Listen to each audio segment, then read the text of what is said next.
James Carter sat at the head of a polished mahogany table in the boardroom of Carter's Kitchen, his chain of 12 fast food restaurants that had grown from a single food truck he'd started 20 years ago. At 45, James wore success. Quietly, his pressed suit and steady gaze spoke of confidence, but the faint lines on his face told of sleepless nights spent worrying over spreadsheets and dreams. The projector screen glowed with numbers. Sales up 3% from last quarter, profits steady across all locations. By all accounts, Carter's Kitchen was thriving. But something felt off, like a loose gear in a machine he couldn't see. The room buzzed with the low hum of his 6 district managers, each overseeing a cluster of stores. They were reviewing the latest reports when James leaned forward, his voice calm but edged with steel. Customer complaints are up 15% this year. Employee turnovers hit 30% in 6 months. That's not normal. What's going on out there? The managers exchanged glances, their silence heavy with practiced caution. Robert Klein, the regional manager for the Midwest stores, spoke first, his tone smooth as polished glass. People don't want to work anymore, James. The younger generation. They're lazy, entitled. They quit the second things get tough. James's jaw tightened. He'd heard this excuse before, recycled at every meeting like a worn-out script. It was plausible until you looked closer, and James was looking closer now. Every single employee? He said, his eyes narrowing. That's your explanation? Susan, another manager, jumped in, her voice softer but no less evasive. It's the economy, too. People jump ship for $1 more an hour somewhere else. Loyalty's gone. James leaned back, his fingers drumming lightly on the table. He didn't buy it. He'd built Carter's Kitchen on a promise. Good food, fair prices, and a workplace where people felt valued. He remembered the early days, flipping burgers himself, scrubbing counters at midnight, joking with his small team like they were family. That was the culture he'd wanted to scale, the kind his father, a factory worker who'd spent 30 years on the line, would have been proud of. You don't know a job until you've done it yourself, son, his father used to say, his calloused hands resting on James's shoulder. Somewhere along the way, that vision had cracked, and James could feel it. The meeting ended with the usual promises to look into it. But James was done with reports and reassurances. As the managers filed out, he stayed behind, pulling a crumpled piece of paper from his pocket.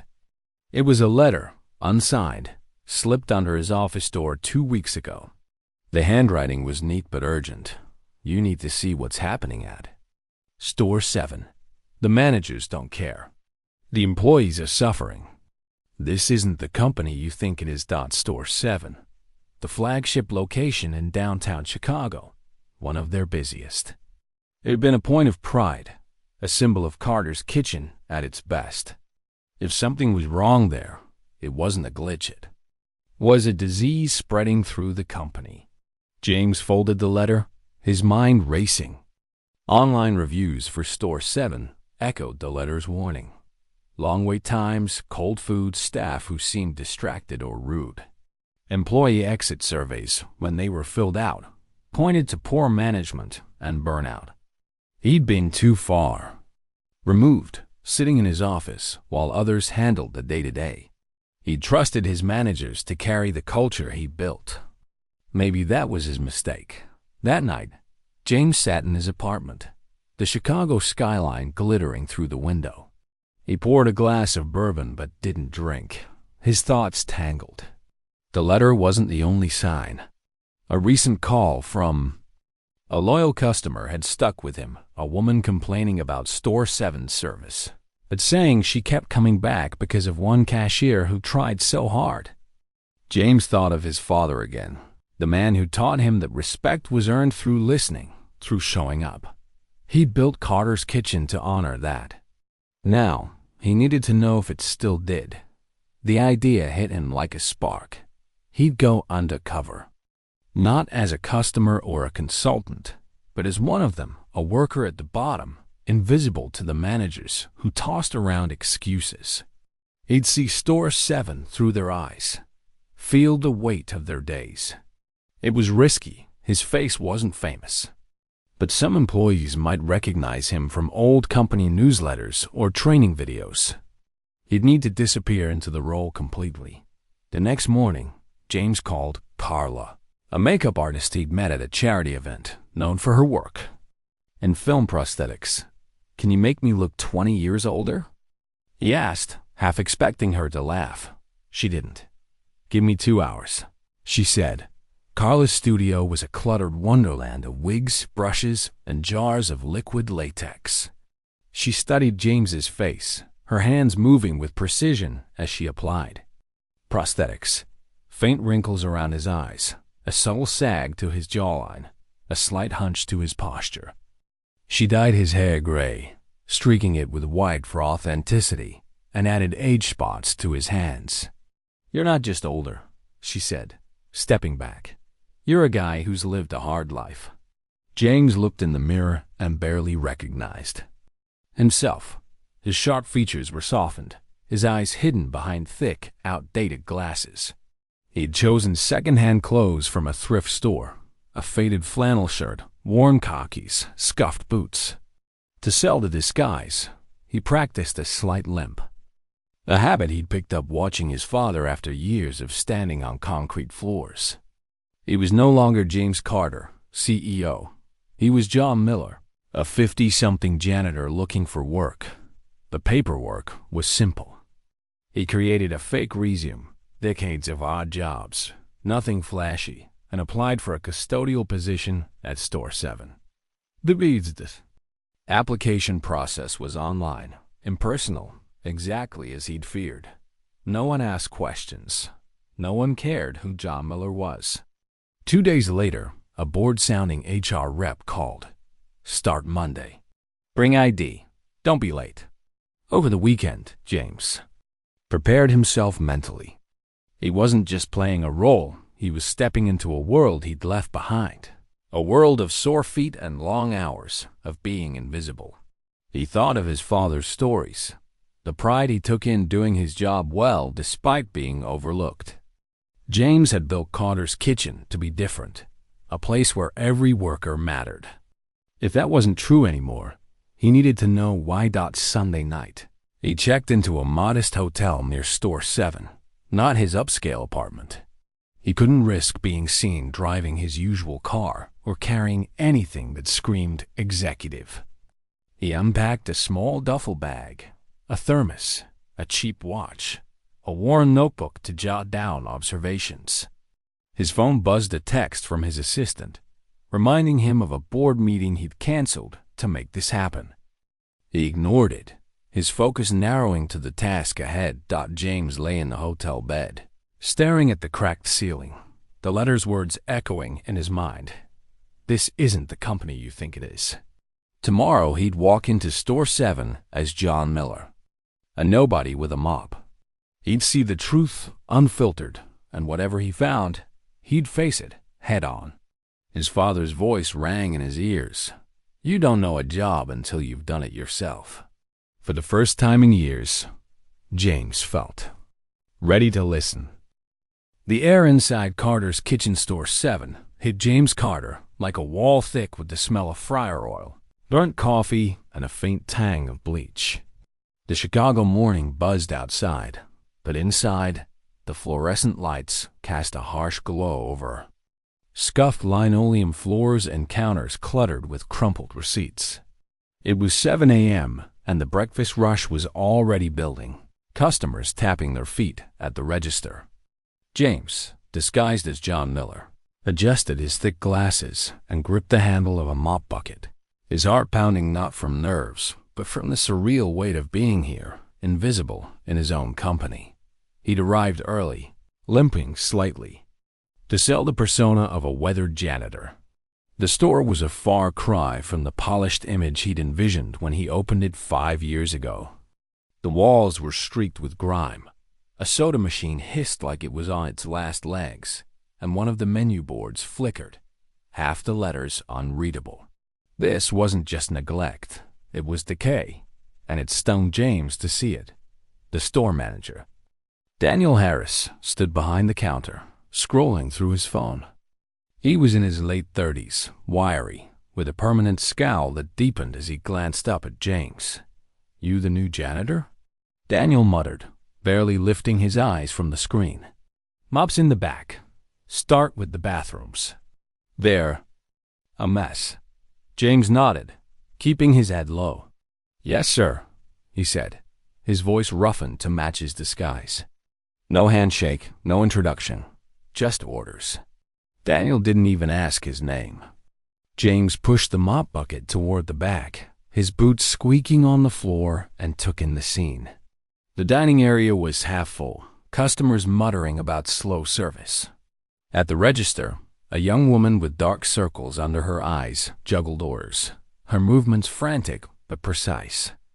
A cook in the kitchen, visible through the pass-through window, was flipping burgers at a breakneck pace, sweat beading on his forehead. The bathrooms were worse than James expected. Overflowing trash cans, sticky floors, a mirror smudged with who knows what. As he scrubbed, he kept his ears open, catching snippets of conversation from the front. The cashier's voice, strained but polite, called out, "Daniel, we need another person on the line. It's slamming out here." Daniel's response was a dismissive grunt. "Figure it out, Sarah." Sarah. James made a mental note of her. Name. She couldn't be older than 22, her ponytail slipping loose as she rang up orders. She moved like someone running on fumes, her hands quick but her shoulders slumped. James pushed his mop out to the dining area, blending into the background, and watched her work through the breakfast rush with only one other employee, a cook named Michael Brooks, whose apron was stained with grease and whose face was set in a grimace as he tried to keep up. "Order 47, Sarah shouted, sliding a tray across the counter. A customer, an older woman with a kind but impatient face, took it with a sigh. "Took long enough," she muttered, though she offered Sarah a small smile. Sarah managed a weak nod before turning to the next customer. James recognized the woman Linda, a regular he'd seen mentioned in customer feedback for her loyalty to the store. She was one of the few who still came back, despite the complaints.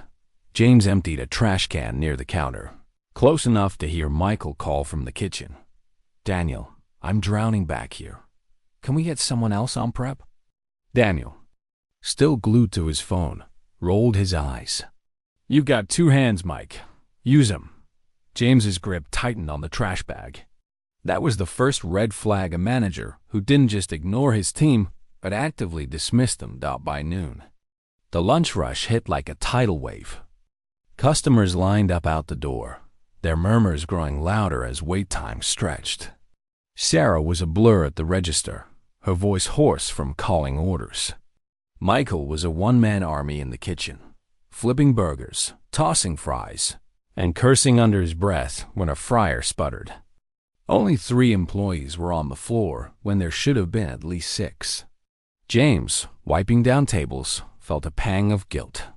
This was his company, his vision, and these people were paying the price for its failures. Then it happened. Sarah, juggling 3 drink orders, fumbled a cup of soda. It hit the counter, splashing across the floor in a sticky wave. She froze, her hands trembling slightly as she grabbed the rag. Daniel, perched near the register with a soda of his own, didn't move. "Clean that up," he barked, eyes still on his phone.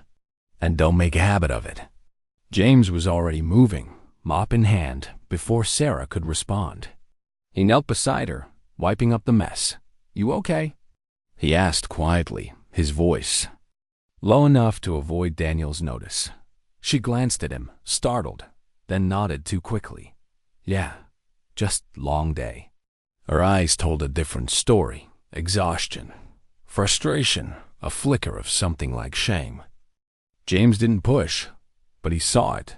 She was stretched thin, and no one cared. The employee break room was a cramped space with a wobbly table, a vending machine that hummed too loudly, and a single flickering light. James grabbed a stale sandwich from the machine and sat in the corner, his back aching from hours of mopping. Employees came and went, some chatting in hushed tones, others eating in silence. No one paid him any mind. Janitors were invisible after all. Then someone approached. "Mind if I sit?" The voice was warm, weathered. An older man, probably in his late 50s, stood with a paper bag in hand. His uniform was faded but clean, his hands calloused from years of work. "Go ahead," James said, keeping his tone neutral. The man sat, unwrapping a homemade sandwich. "I'm Henry Thompson," he said, offering a handshake. His grip was firm, his eyes kind but guarded. "New guy, huh?" James nodded. "John Miller. Started today." Henry studied him, taking a bite of his sandwich. "Been here 10 years. Never seen you before. They transfer you from another store?" James hesitated, then shrugged. "Something like that." Henry chuckled, a low, knowing sound. "You don't talk much. That's all right. Just know this place, it ain't what it used to be." He paused, glancing around as if checking for eavesdroppers. "Used to feel like family. Not anymore." James leaned forward slightly, his curiosity piqued. "What changed?" Henry sighed, rubbing a hand over his graying stubble. "Management. They stopped caring. Good workers quit. The ones who stay get treated like machines. Daniel, he's the worst of them. Only looks out for himself." James's stomach twisted. He'd hired Daniel 2 years ago, based on a glowing recommendation from Robert Klein, the regional manager. Daniel had seemed sharp, ambitious. If Henry was right, James had misjudged him badly. "That bad?" he asked, keeping his tone even. "Worse," Henry said, his voice low. "You'll see for yourself soon enough." Before James could press further, the break room door swung open. Daniel stood there, arms crossed, his eyes sweeping the room before landing on James and Henry.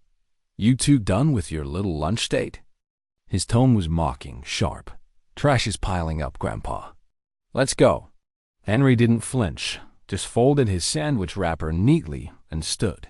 He gave James a quick nod before heading out. James followed, gripping the mop handle tighter. Then necessary, his mind racing. Henry's words echoed the letter he'd received. The employees are suffering. He'd come to find out how deep the problem went, and already, he was seeing it firsthand. The rest of the shift was a blur of mopping, scrubbing, and emptying trash cans, but James didn't stop observing. Sarah's movements grew stiffer as the day wore on, her smile to customers forced.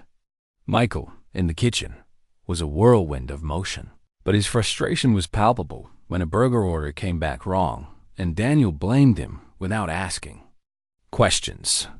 Customers grew testy, one snapping at Sarah about a missing side of fries. Linda, the regular, was there again, her voice gentle but firm as she told Sarah, "You're doing your best, hon. Don't let them grind you down."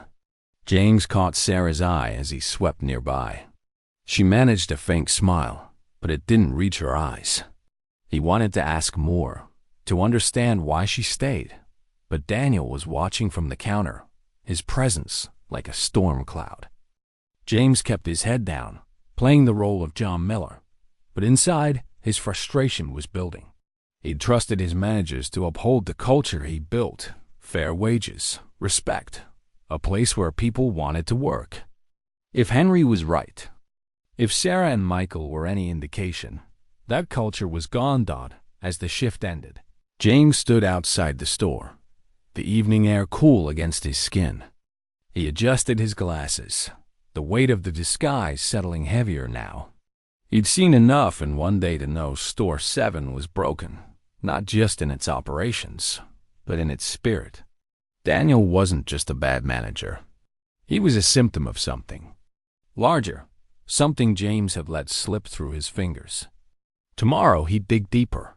He'd talk to Henry again, maybe Sarah, and watch Michael more closely. The letter had been right, This wasn't the company he thought it was. But John Miller wasn't done yet. The second day at Carter's Kitchen Store 7 began with a drizzle outside, the gray Chicago sky casting a gloom that seeped into the restaurant. James Carter, still disguised as John Miller, arrived early, his scuffed boots leaving faint tracks on the damp floor. The air inside was heavy with the same mix of fryer grease and bleach, but today, James noticed details he'd missed before. A broken chair shoved into a corner, a flickering light above the soda machine, a schedule taped to the wall with names scratched out and rewritten in a hurried scrawl. The store wasn't just neglected, it was falling apart, and so were the people in it. James pushed his mop bucket through the dining area, his eyes scanning the room. Sarah Evans, the young cashier he'd seen struggling yesterday, was already at the register, her ponytail neater but her face still drawn with exhaustion. Michael Brooks, the cook, was in the kitchen, wrestling with a fryer that sputtered like an old engine. Daniel Harris, the store manager, leaned against the counter, scrolling through his phone, oblivious to the morning prep chaos. James kept his head down, blending into the background, but his mind was sharp, cataloging every detail. The breakfast rush was quieter than yesterday, giving James a chance to observe more closely. He swept near the kitchen, catching Michael muttering to himself as he scrubbed at a grill. "This thing's older than me," Michael said, not noticing James. "No wonder orders take forever." James made a mental note. Equipment upgrades would be a priority if he was going to fix this place. At 10 a.m., the break room offered a brief respite. James grabbed a coffee from the vending machine, its bitter taste matching his mood. He sat alone at the wobbly table, his notebook tucked in his pocket, ready to jot down observations. The door creaked open, and Henry Thompson, the veteran janitor, walked in, carrying his usual paper bag lunch. His face lit up with a small smile when he saw James. "Back for more, huh, John?" he said, sitting across from him. "Couldn't stay away," James replied, keeping his tone light. He shook Henry's offered hand, noting the strength in the older man's grip despite his age. Henry unwrapped a turkey sandwich, the bread slightly squashed from the bag. "You settling in okay?" he asked, his eyes studying James with a mix of curiosity and caution. "Well enough," James said. "Place keeps you moving." Henry chuckled, but it was a tired sound. "That's one way to put it. Been here 10 years, and it's never been this bad. Used to be, you clock in, do your job, feel like you mattered. Now?" He shook his head, taking a bite. "Now it's just surviving." James leaned forward, sensing an opening. "What changed, Henry?" "You said it's management. How so?" Henry glanced at the door, lowering his voice. "Daniel's the worst, but it's not just him. The higher-ups regional folks, they're always pushing to cut costs. Daniel's got quotas to meet, so he cuts hours, runs us short-staffed. Good people quit. The ones who stay, we're stretched thin, treated like we're disposable." He paused, his eyes distant. "I stay for my granddaughter, Ellie. She's 10. Her mom, my daughter, she's between jobs. I help with bills, school supplies. Can't afford to walk away." James's chest tightened. Henry's story wasn't just a complaint. It was a glimpse into the lives holding this store together. "Sounds like you're carrying a lot," he said quietly. Henry shrugged, but his expression softened. "You get used to it. Just keep your head down, John. Daniel don't like folks who ask questions." Before James could respond, the break room door swung open. Sarah stepped in, her apron smudged with ketchup. She grabbed a soda from the vending machine and sank into a chair, rubbing her temples. "Rough morning?" James asked, testing the waters. Sarah glanced at him, surprised by the question. "You could say that.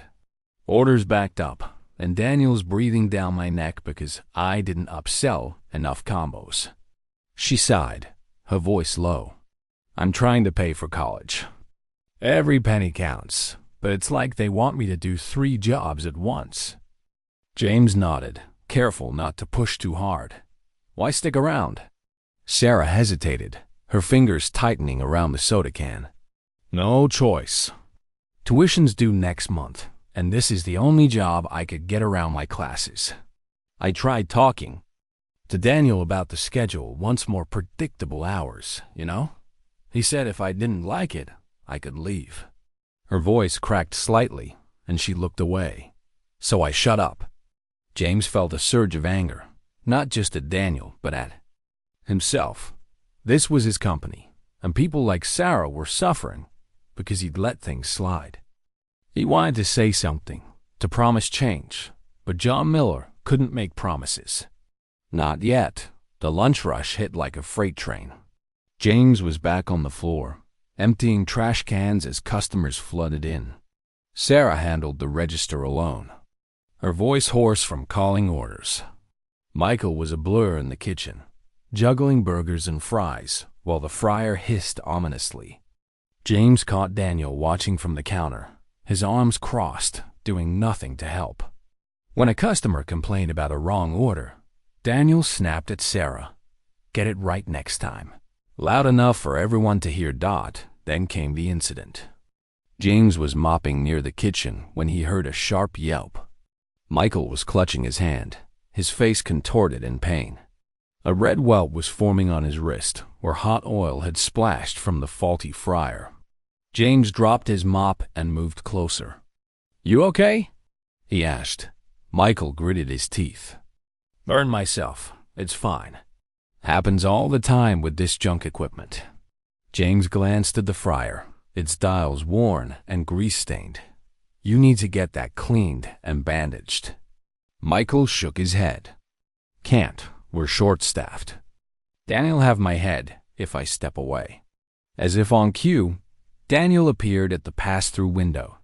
What's the holdup, Mike? Orders are piling up. Burn my wrist, Michael said, holding up his hand. Daniel barely glanced at it. Wrap it up and keep going. We don't have time for this. James's blood boiled. He stepped forward, his voice low but firm. He needs to take care of that. It's a health risk. Daniel's eyes snapped to James, narrowing. Who asked you, janitor? Mind your own business. Michael hesitated, caught between pain and fear. James held Daniel's gaze, his heart pounding. He couldn't break character, but he couldn't stand by either. It's not just about him, James said. You want food safety issues on top of everything else? Daniel's lips curled into a sneer. You're on thin ice, old man. Get back to your mop. He turned to Michael. You're fine. Keep cooking. Michael nodded reluctantly, wrapping a rag around his wrist and returning to the fryer. James retreated, his hands shaking with suppressed rage. This wasn't just bad management, it was reckless, cruel. Later, in the storage room, James found Henry wiping down shelves. The older man moved slowly, a faint grimace betraying the pain in his back. James leaned against his mop. Tell me about Daniel, he said, keeping his voice casual. Henry didn't look up. What's to tell? He does what he wants, cuts hours, yells at people, acts like he's untouchable. The regional guy, Robert, loves him because he keeps costs down, but us? We're just numbers to them. James nodded, his jaw tight. Why do you stay, Henry? Henry paused, wiping his hands on a rag. Ellie, my granddaughter, her mom's trying to get back on her feet. I cover what I can, school supplies, doctor visits. This job's all I've got. He met James's eyes. You ever been stuck somewhere, John? Knowing it's wrong, but you can't leave. James thought of his own choices, trusting managers like Robert, staying in his office while his company drifted. Yeah, he said softly. I know the feeling. Their conversation was cut short by a loud crash from the front. James and Henry exchanged a glance and moved toward the noise. Near the register, a tray of food lay scattered on the floor. Sarah kneeling beside it, her face flushed with embarrassment. A customer was shouting about the wrong order, and Daniel stood over her, arms crossed. "Clean it up," he barked. "And don't expect me to fix your mistakes." James started forward, but Henry grabbed his arm. "Don't," he whispered. "Daniel's looking for a reason to fire someone. You're new. He'll pick you." James clenched his fists, forcing himself to stay still. He watched Sarah scramble to clean the mess, her hands shaking. The customer stormed out, and Daniel returned to his phone, unfazed. James's resolve hardened. This wasn't just about Store 7. It was about a system that let people like Daniel thrive while people like Sarah, Michael, and Henry suffered. He'd seen enough to know the problem was deep, but he needed more before he could act. Tomorrow he'd push harder. Talk to Sarah, maybe Michael. John Miller was invisible, but James Carter was waking up. The third day at Carter's Kitchen Store 7 dawned with a restless energy, the Chicago air thick with the threat of rain. James Carter, still cloaked in the guise of John Miller, arrived at the store before the morning rush, his scuffed boots leaving faint marks on the grimy linoleum. The weight of his disguised gray wig, thick glasses, practiced limp felt heavier today, not from physical strain, but from the anger simmering in his chest. He'd spent 2 days mopping floors, emptying trash, and listening to the quiet despair of employees like Henry Thompson, Sarah Evans, and Michael Brooks. The truth about Store 7 was clear now. It wasn't just broken, it was rotting. And manager Daniel Harris was at the heart of it. James pushed his mop bucket through the dining area, the fluorescent lights buzzing overhead. The store was already humming with early customers, their voices mixing with the hiss of the fryer and the clatter of trays. Sarah was at the register, her movements mechanical as she rang up orders, her face pale with exhaustion. Michael was in the kitchen, his wrist still wrapped in a makeshift bandage from yesterday's burn, his jaw set as he worked through the pain. Henry was wiping down tables, his back stiff from years of labor. Daniel, as usual, stood near the counter, scrolling through his phone, his presence a dark cloud over the staff. James kept his head down, playing the role of the invisible janitor, but his eyes were sharp, missing nothing. He noticed a new name on the schedule: Emma, a former employee who quit weeks ago. According to Sarah, she was listed for a single shift today, likely to pick up her final paycheck or belongings. James wondered what had driven her away, suspecting Daniel's hand in it. The morning passed in a blur of routine tasks, but the tension in the store was palpable. Customers grumbled about slow service. Their complaints met with Sarah's strained apologies. Michael struggled to keep up in the kitchen, the faulty fryer spitting oil as he flipped burgers. James caught snippets of conversation between employees' whispers about unfair schedules, unpaid overtime, and Daniel's temper. Henry's words from yesterday echoed in his mind. We're just numbers to them. James clenched the mop handle, his resolve hardening. He needed to act soon, but he had to be sure every detail, every misstep, had to be undeniable. Around noon, the lunch rush hit like a storm. The line snaked out the door, customers shifting impatiently as Sarah worked. Alone at the register, Michael was a whirlwind in the kitchen, but the orders kept piling up. James, emptying a trash can nearby, saw Linda, the regular customer, at the counter. She ordered her usual burger and fries, her kind eyes lingering on Sarah. "You're doing great, hon," she said softly, slipping an extra $1 into the tip jar. Sarah managed a faint smile, but it didn't reach her eyes. Then came the breaking point. James was mopping near the kitchen when a sharp crash echoed from the back. He turned to see Michael on the floor, a tray of food scattered around him. His face twisted in pain as he clutched his wrist. The bandage was soaked with grease, and a fresh welt was forming where he'd slipped and hit the counter. Sarah rushed over, dropping her order pad. "Michael, what happened?" she asked. Kneeling beside him. "Slipped," Michael gasped, his voice tight. Burned my wrist again earlier. Didn't say anything. Then the floor, it's slick back here. James moved closer, his heart pounding.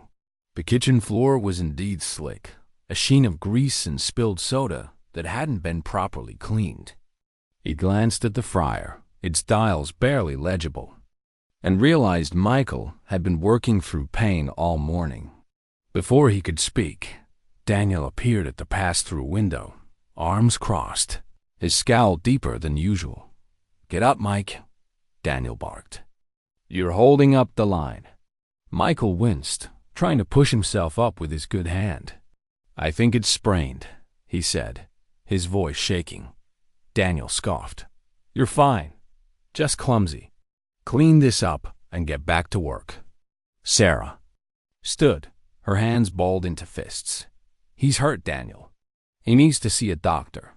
Daniel's eyes narrowed, his tone dripping with mockery. "Oh, you're a doctor now, Sarah? We're short-staffed. He's not going anywhere." James couldn't stay silent. He stepped forward, his voice low but firm. "He's not fine. That wrist needs attention, and you know it." Daniel's gaze snapped to James, his lips curling into a sneer. "Nobody asked you, Janitor. Stay in your lane." The dining area went quiet, customers pausing mid-bite, employees freezing in place. Linda, still at the counter, watched with wide eyes. James held Daniel's stare, his heart racing. He was still John Miller, but the line between his disguise and his true self was blurring. "You'd rather have an injured worker in the kitchen than let him get help?" he said, his voice steady but sharp. "That's how you run things." Daniel took a step forward, his face darkening. "You don't get paid to have opinions, old man. Keep talking, and you're out the door." Sarah's voice cut through the tension, steadier than James expected. "If he doesn't get medical attention, I'm calling corporate. Right now." Daniel whirled on her, his composure cracking. "Excuse me? You think you can threaten me?" The room felt like a powder keg. Employees exchanged glances, some stepping closer, others watching warily. Linda clutched her purse, her expression a mix of shock and support.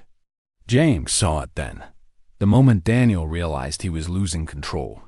The manager's eyes darted to the crowd, then back to Sarah, his voice rising. "Fine, go, but don't expect a special treatment when you come back." Michael didn't wait. He stood, cradling his wrist, and headed for the back, Sarah following to help him. Daniel turned to James, his voice low and venomous. "You're on thin ice, old man. Keep pushing and you're done." James said nothing, but inside, he knew Daniel's time was running out. The air in the store felt charged, the employees, eyes lingering on him, on Sarah, on the empty space where Michael had been. James returned to his mop, his mind racing. He needed to act, not just for Michael, but for everyone here. The letter had been right. This wasn't his company anymore. But it could be done by mid-afternoon. The rush had slowed, and James found himself in the dining area, wiping down tables. Linda approached, her voice low. "You did good standing up for that boy," she said. "This place used to be special. Now it's just sad." Her words hit James like a punch. She didn't know who was, but her disappointment was a mirror to his own. Then he saw her Emma, the former employee.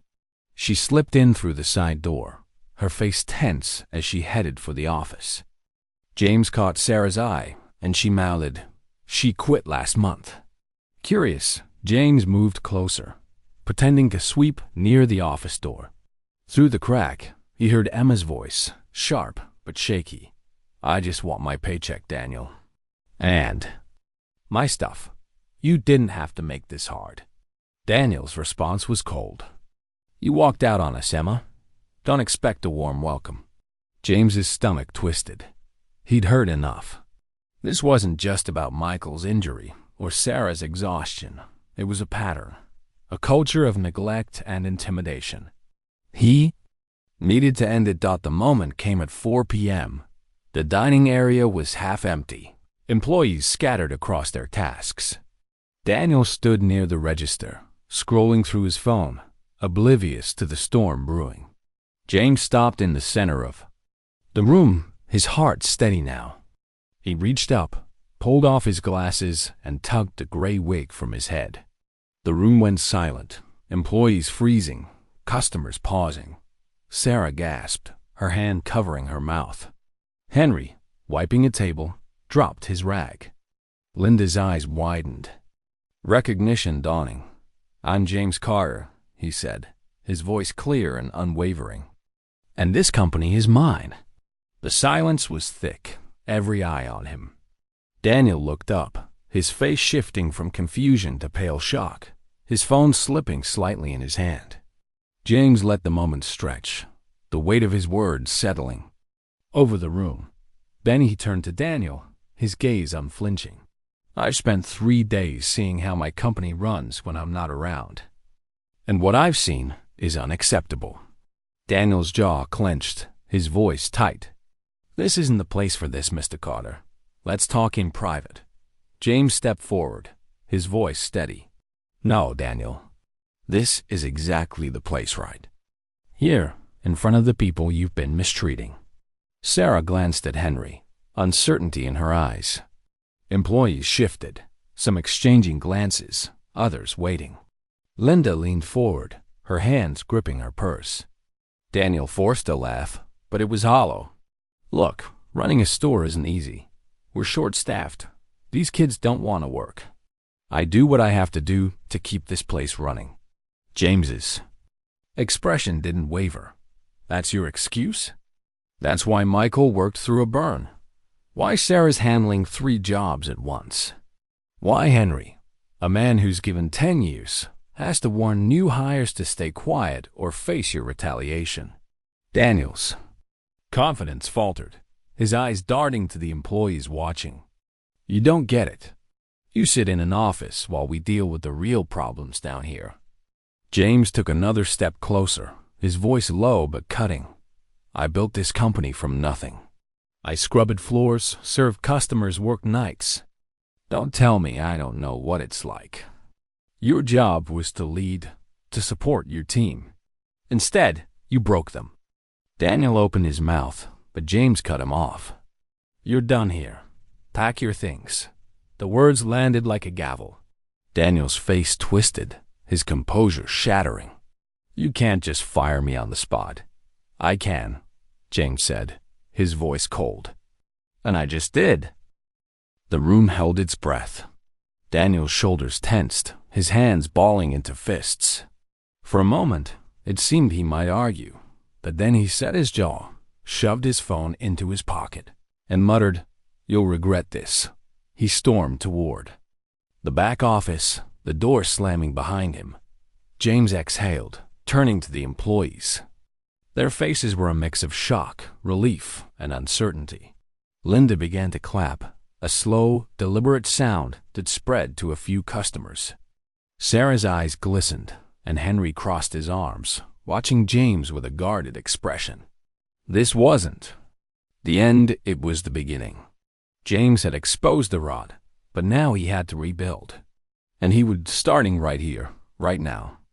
The air in Carter's Kitchen Store 7 was still, the silence following James Carter's revelation hanging like a held breath.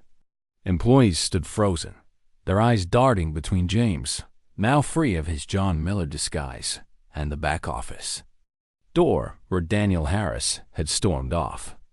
Customers, including Linda, the loyal regular, watched with a mix of awe and curiosity, some still clapping softly.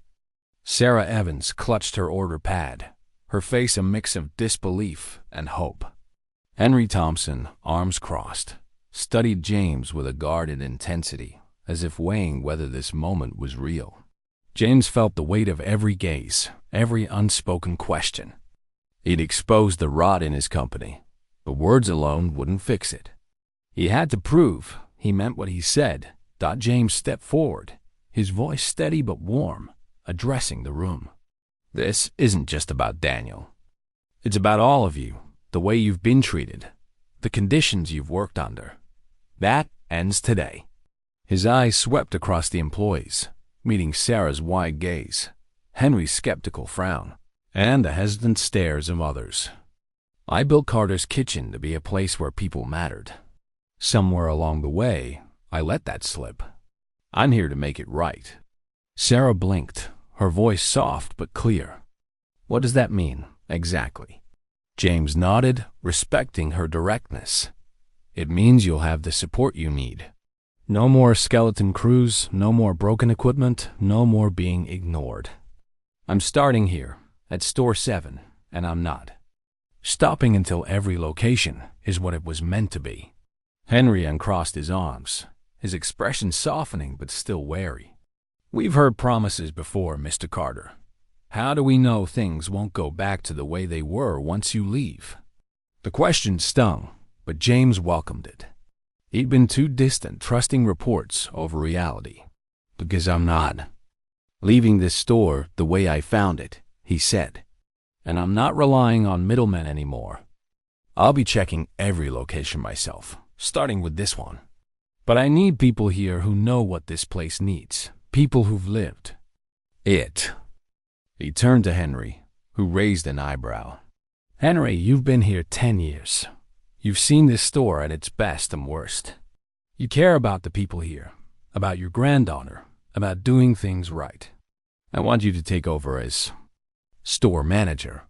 Henry's eyes widened, his hands dropping to his sides. "Me? I'm just a janitor." James shook his head, a small smile breaking through. "No, Henry, you're a leader. You've been holding this place together longer than anyone. It's time you had the authority to make real changes."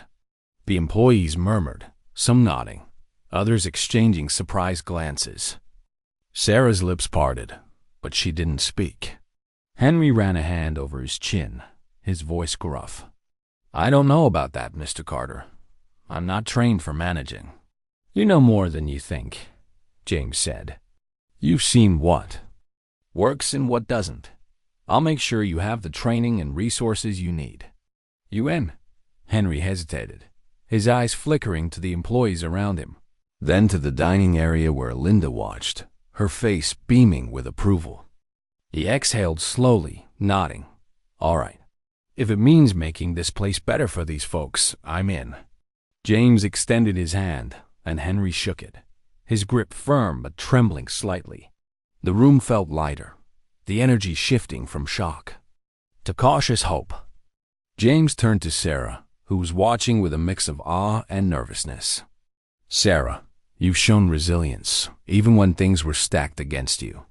You stood up for Michael today, spoke up when it mattered.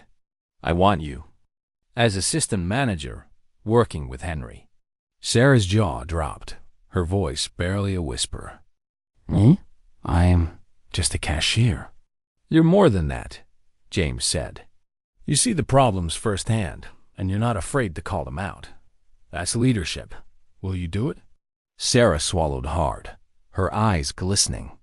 She glanced at Henry, who gave her a small nod, then back at James. "I won't let you down," she said, her voice steadier now, a spark of determination igniting. James smiled. "I know you won't." The back door creaked open, and Michael appeared, his wrist now properly bandaged, his face a mix of confusion and curiosity. "What did I miss?"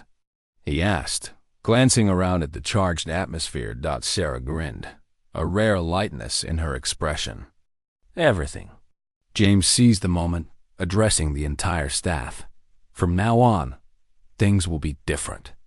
I'm implementing changes across all locations starting here. Better wages, proper staffing, new equipment.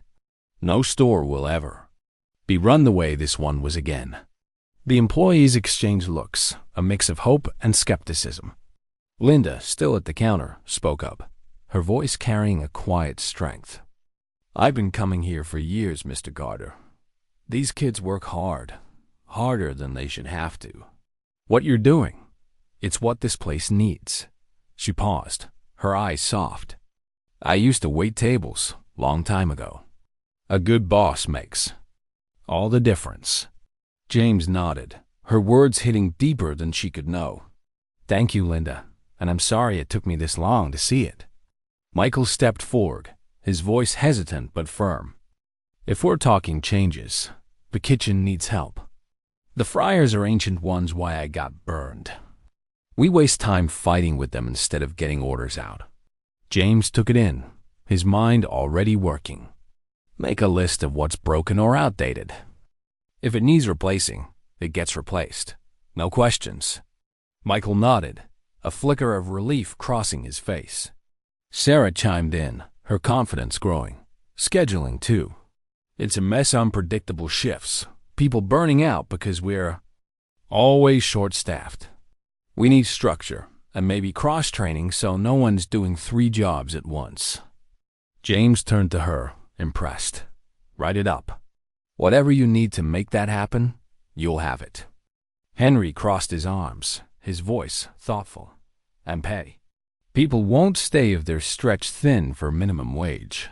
Fair compensation keeps good workers." "Already in motion," James said. "I've been reviewing wages across all locations. We're raising them, starting here. No more cutting corners to meet quotas." The employees murmured again, the skepticism softening into something closer to belief. They'd heard promises before, but James's actions firing Daniel, promoting Henry and Sarah were proof he was serious. The room buzzed with a new energy, employees standing a little straighter, their whispers turning to focused discussions. James caught sight of Emma, the former employee, lingering near the office door, her paycheck in hand. She met his gaze, her expression unreadable. "You really mean this?" she asked, her voice low but pointed. "Or is it just a show?" James held her stare, understanding the distrust. "It's real, Emma, and if you ever want to come back, there's a place for you here, a better one." Emma nodded slowly, tucking the paycheck into her bag. "Maybe," she said, then slipped out the door. James watched her go, knowing he couldn't undo the past but determined to shape a better future. He turned back to the staff, his voice firm. "This is just the start. I can't fix everything overnight, but you have my word. Carter's Kitchen will be a place where you're valued, where you want to work, not one you have to escape from." The employees nodded, some smiling faintly, others still processing. Linda clapped again, her enthusiasm infectious, and a few more customers joined in. Henry stepped forward, his voice steady. "If I'm doing this, I'm doing it right. That means listening to these folks, making sure they see results." James met his gaze. "That's exactly why I chose you." Sarah squared her shoulders, her earlier hesitation gone.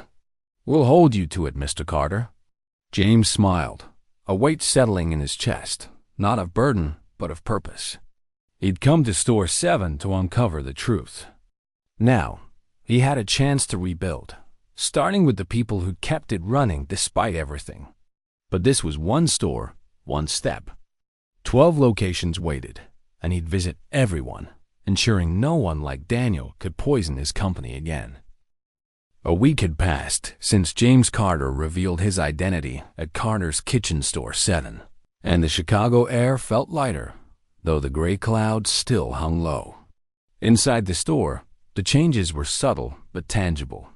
The flickering menu board had been replaced, its bright letters now clear and steady. A new fryer hummed in the kitchen, its dials gleaming, a far cry from the grease-stained relic that had burned Michael Brooks. The schedule on the wall was no longer a chaotic scrawl, but a neatly typed grid, with predictable shifts and extra hands hired to ease the rush hours. The linoleum floors, though still scuffed, shone a little brighter under Henry Thompson's watchful eye. The store wasn't perfect, not yet, but it was breathing again. James stood near the back, no longer disguised as John Miller, his suit replaced by a simple polo and jeans to blend in without pretense. He watched Henry, now the store manager, move through the dining area, checking on employees with a quiet authority. Henry paused to help a new hire, a young man named Carlos, adjust the coffee machine, his voice patient but firm. Sarah Evans, assistant manager, was at the register, her ponytail bouncing as she trained another cashier, her confidence growing with each shift. The air still smelled of fryer oil and coffee, but the tension that had once choked the room was fading, replaced by a cautious optimism. James caught Henry's eye, and the older man nodded, wiping his hands on his apron. "You sticking around today, Mr. Carter?" Henry asked, his tone lighter than it had been a week ago.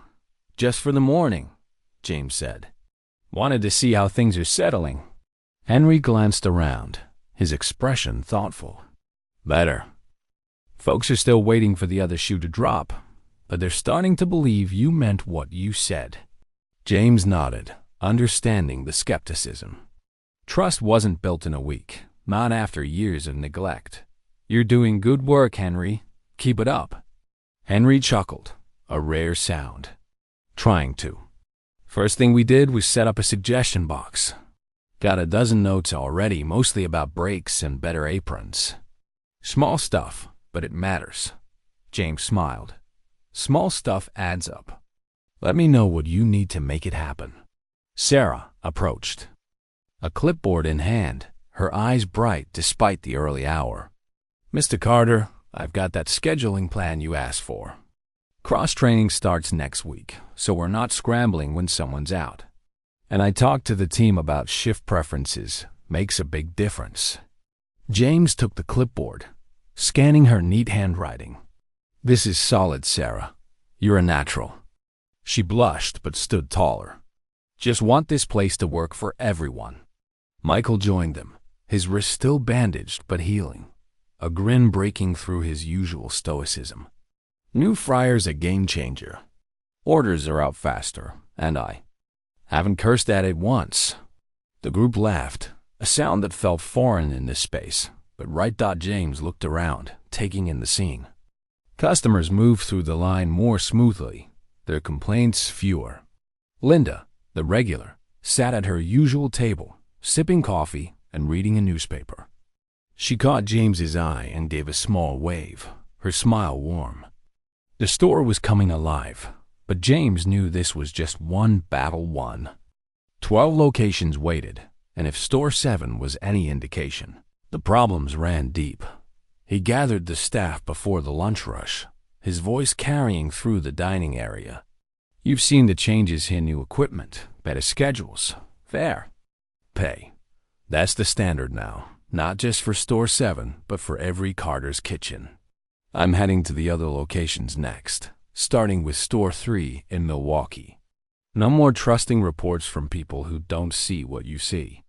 I'll be there, on the ground, making sure no one's left behind again." Sarah tilted her head, her voice cautious but hopeful. "You're really doing this? All 12 stores?" "Every one," James said, his gaze steady. "And I need your help. Henry, Sarah, you're leading the way here. Share what works, what doesn't. This company's only as strong as the people in it." Henry nodded, his arms crossed. "We'll hold down the fort. But you watch out for those regional guys. They're not all like Daniel, but some are close." James's expression hardened. He'd already scheduled a meeting with Robert Klein, the regional manager who championed Daniel. If Robert was part of the problem, he'd be gone too. "I'm on it," James said. "No one's untouchable." As the staff dispersed, James lingered, watching them return to their tasks with a new energy. Henry called a quick team huddle, listening to a cashier's concern about a sticky register key. Sarah adjusted the schedule on her clipboard, ensuring Carlos got a break before the rush. Michael tested the new fryer, a faint smile on his face. The store wasn't perfect, but it was theirs again. James stepped outside, the Chicago wind cool against his face. He climbed into his car, a modest rental to avoid drawing attention, and glanced back at Store 7. The sign glowed against the gray sky, a reminder of the dream he'd built and nearly lost. He thought of his father, the factory worker who'd taught him to show up, to listen, to fight for what mattered. This was his fight now, not just for Store 7, but for every employee, every customer, every piece of Carter's kitchen. He started the engine, his mind already on Milwaukee. The road ahead was long, but for the first time in years, James felt he was on the right path. The story of James Carter and Store 7 is a powerful testament to the humanistic values of empathy, accountability, and redemption. James's journey from a disconnected CEO to an undercover janitor underscores the importance of understanding the struggles of those who keep a company running. His decision to listen, act, and empower employees, like Henry and Sarah, reflects a universal truth. Leadership isn't about power, but about uplifting others. The story's heart lies in its characters: Henry's quiet strength, Sarah's resilience, Michael's perseverance, and even Linda's loyalty, each a reminder that every person's story matters. The key lesson is clear. Change begins with seeing people, not just profits, and taking responsibility for past failures. James's open-ended journey invites us to reflect on our own roles in creating fair, compassionate workplaces. For more stories that inspire and challenge us to be better, subscribe to Legacy Stories on YouTube. Join our community to discover narratives that celebrate the human spirit and spark meaningful change. Hit that subscribe button and turn on notifications to never miss a story that could change the way you see the world.